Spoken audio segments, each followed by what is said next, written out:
Hey, salut tout le monde, c'est Matt.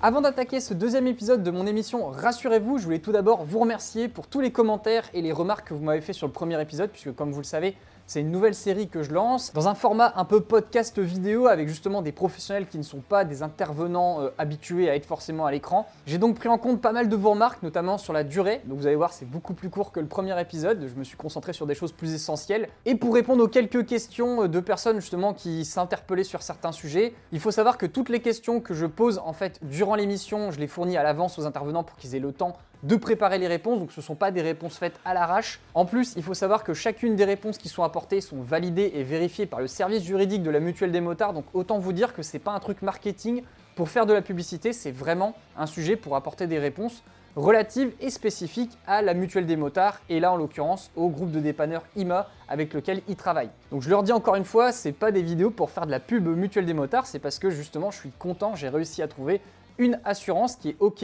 pour répondre en public et qui prend justement des positions claires et nettes sur tout un tas de sujets en public sur YouTube. Donc vraiment, un grand merci encore une fois à la Mutuelle des motards de prendre le temps aussi de trouver les bons intervenants en interne pour venir répondre à mes questions. Bref, voilà, comme ça vous êtes rassurés, vous savez maintenant que tout ce qui est dit dans ces vidéos, c'est des vraies informations, vérifiées, recherchées, validées, et toutes les personnes qui sont sélectionnées pour participer aux émissions sont vraiment les plus à même de pouvoir répondre au mieux aux questions que je pose. Sur ce, j'en dis pas plus et je vous propose qu'on attaque l'épisode 2, c'est parti!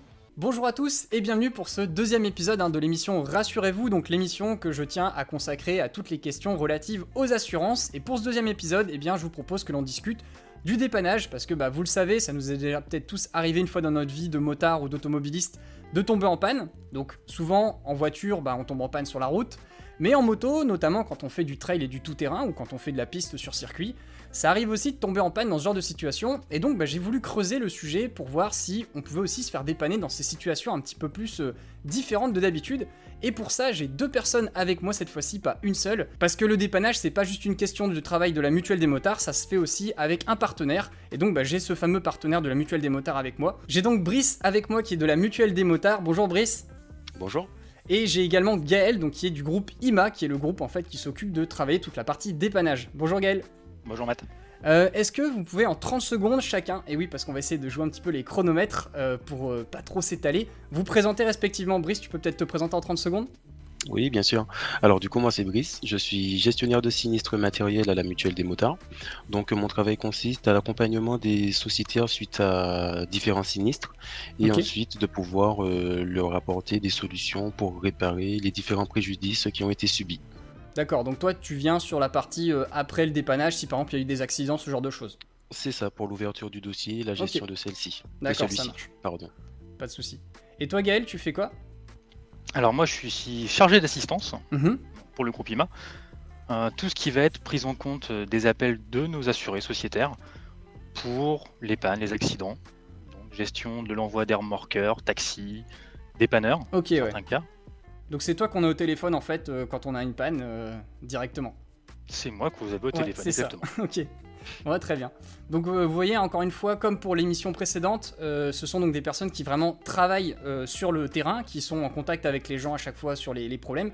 Donc vous vous doutez bien que ce sont pas des gens qui sont habitués à être devant la caméra, à faire des vidéos sur YouTube. Donc voilà, comme pour l'émission précédente, je vous prie d'être indulgent, commencez pas à me dire ah oui mais ils sont pas aussi fluides que des présentateurs télévisés. Bah oui c'est normal parce que c'est pas leur métier. Et je les remercie encore une fois énormément d'accepter de venir témoigner, nous raconter et nous répondre aussi à toutes ces questions. Donc ce que je vous propose, c'est de démarrer par la première question. C'est quelque chose que je me posais et je pense que pas mal de monde se pose aussi.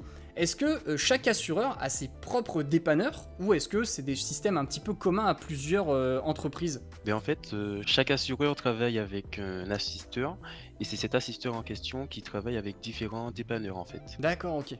Donc il y a une espèce d'arborescence comme ça qui se fait et donc l'assisteur c'est Groupe IMA en l'occurrence. C'est ça, exactement, IMA, Intermutuelle Assistance. Et donc Groupe IMA après, vous avez donc des personnes qui sont dédiées à chaque assureur pour le téléphone ou vous faites un peu de tout dans ces cas-là? On a plusieurs services différents en effet, qui vont s'attrer plusieurs assureurs différents avec plusieurs parfois pôles d'assistance différents parce qu'on fait la moto, c'est moto, peut-être spécialisé pour la voiture, pour le bateau ou encore pour l'habitation. D'accord, ouais, donc résultat, là quand j'appelle parce que je suis en panne à Mutuelle des motards, je tombe sur quelqu'un du groupe IMA qui comprend et qui connaît la moto, quoi. Il n'est pas complètement perdu, et donc il va m'envoyer peut-être quelqu'un adapté aussi pour le dépannage pour la moto de ce fait. La plupart, en effet, on a des connaissances alors générales déjà sur l'assistance. On est spécialisé sur l'envoi d'intervenants avec chacun leur spécialité. Et forcément, certains sont motards, certaines d'ailleurs, sont motardes, avec les connaissances qu'on a chacun de notre côté de façon personnelle. Toi, t'es motard d'ailleurs, hein, si je dis pas de bêtises. Oui, tout à fait. Quand je vois le t-shirt, c'est bon, là, on sait que c'est bon. Tu roules en quoi, toi, d'ailleurs, en moto ? En Kawa, ER6N. D'accord, en ER6N. Et toi, Brice, tu roules avec quel genre de moto, toi ? Moi, du coup, c'est plutôt Yamaha, Tracer 700. Ok. Voilà, donc je suis toujours en A2 pour le moment, donc ok. Voilà. Ah bah c'est bien. Voilà, donc ça aussi c'est un truc que je trouve bien à chaque fois, c'est que les gens avec qui je discute pendant toutes les émissions, ils font de la moto, donc ils savent de quoi ils parlent et ils sont pas complètement perdus. Et justement, en parlant de gens pas complètement perdus, est-ce que quand justement on a un dépanneur qui vient pour nous dépanner sur une moto qui est tombée en panne, ils sont formés pour dépanner les motos, parce que des fois, on a déjà tous vu sur internet des images de mecs qui sanglent les motos à fond et ça explose les fourches, ce genre de choses. Est-ce que vous, quand vous envoyez quelqu'un, il est connaisseur et il sait ce qu'il doit faire pour dépanner correctement une moto ? Je sais pas, Gaël, peut-être tu sauras peut-être mieux répondre. Alors oui. Ils ont la connaissance de leur métier, de leur façon de travailler. Certains vont plus avoir du matériel très performant, avec des camions qui vont avoir suspension pneumatique, des rampes avec du treuil électrique à l'intérieur. Certains vont même avoir des véhicules adaptés pour prendre en compte 2, 3, 4 motos chargées en même temps, avec...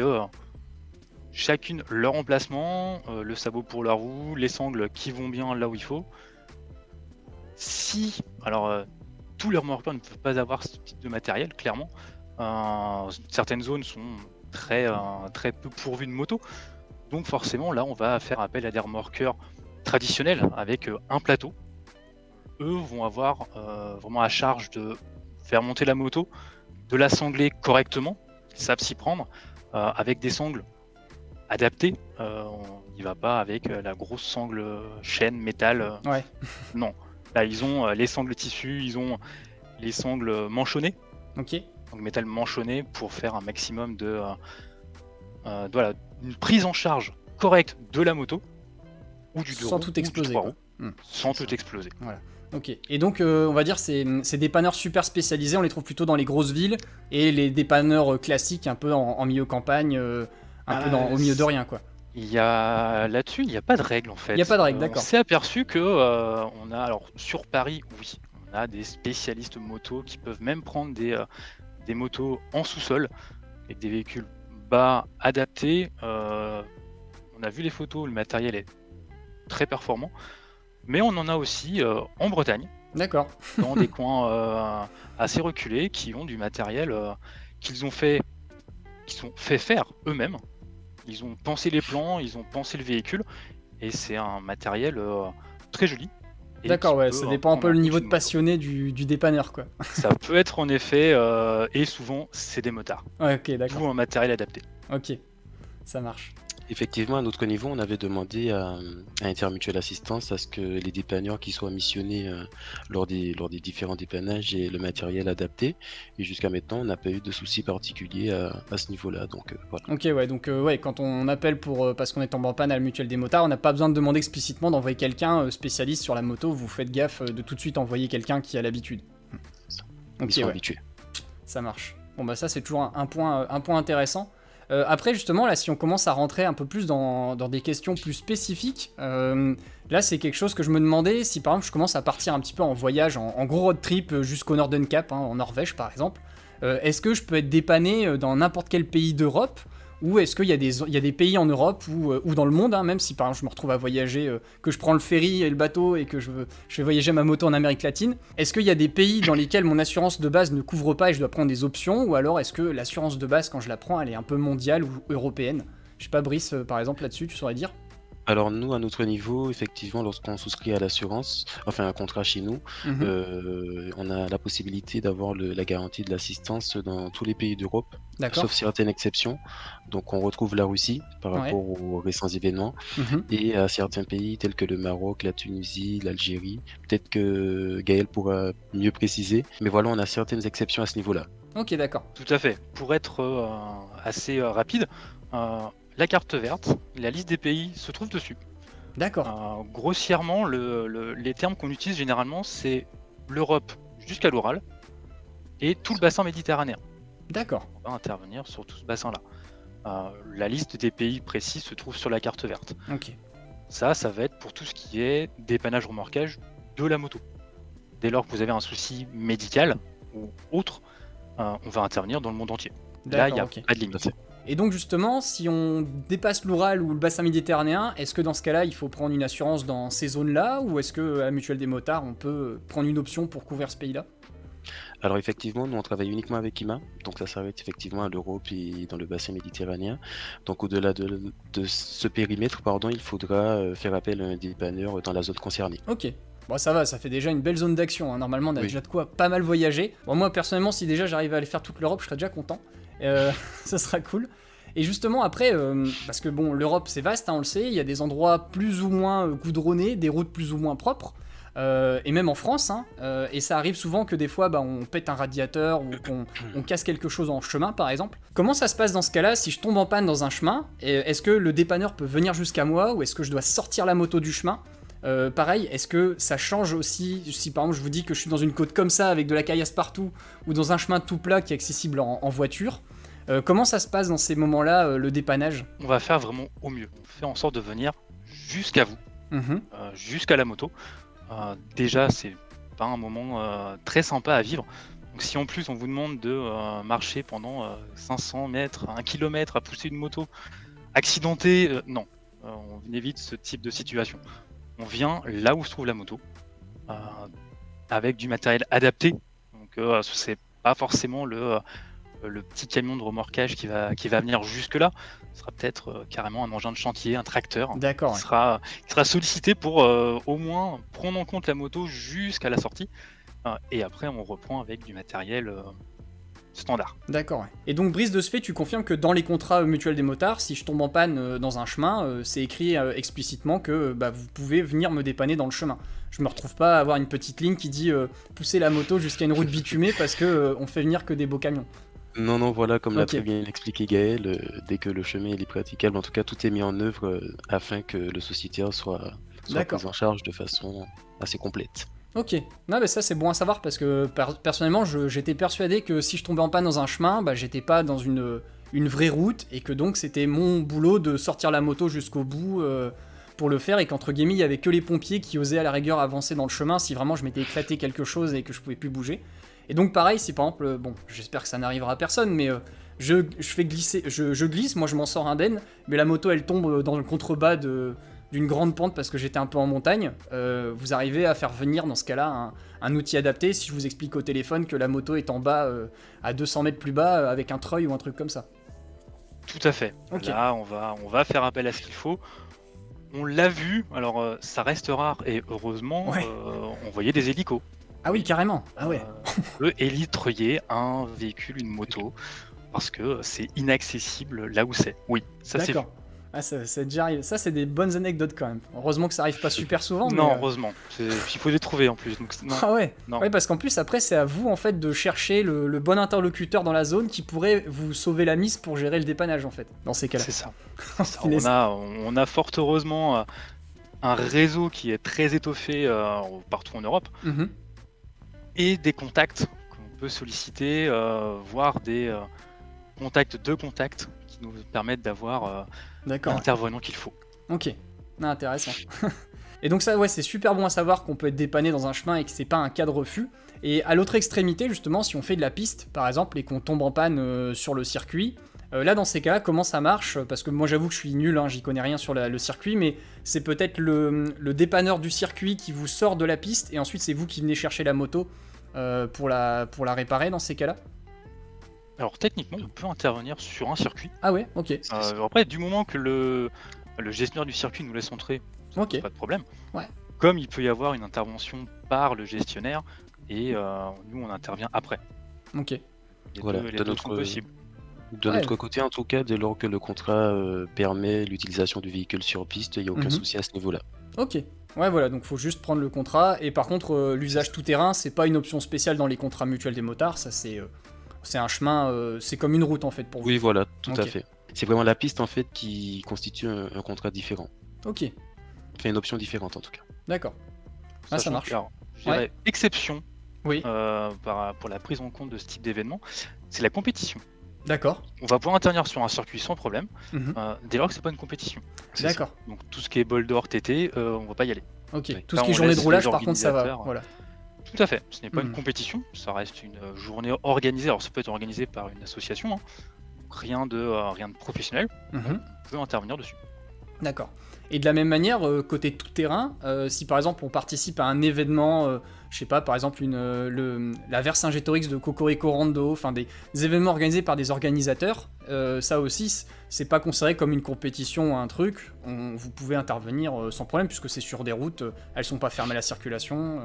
Exactement. Ok. C'est la seule exception, c'est la compétition. La compétition. Non bah ça marche, bah ça va en fait, c'est plutôt simple comme sujet à éclaircir, c'est cool. Je m'attendais à ce qu'il y ait pas mal de ça dépend, etc. Parce que bah, l'émission précédente était assez complexe, on parlait des pneus et de toutes les modifications qu'on peut faire sur les roues, et donc forcément, Oui. voilà, il y a C'est tellement de compliqué. possibilités que c'est beaucoup plus compliqué comme sujet.